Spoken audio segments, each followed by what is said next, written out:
Hello everyone, welcome back to How to Daily. Flying can be expensive, but if you have a Delta Airlines Companion Certificate, you can save big on your next trip.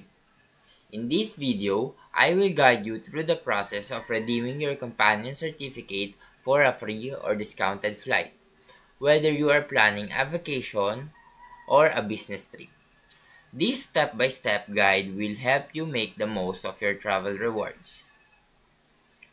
So, let's begin. First thing we need to do is log into our Delta account on their website or application. If you don't have an account, you will need to create one first. The next step is to navigate to the My Wallet section where you will find your companion certificate. Click on it to view the details and conditions. Now, you will need to search for the flights you want to book.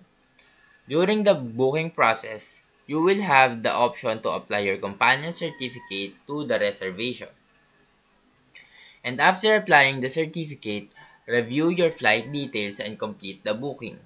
Your companion's ticket should reflect the discount or free fare.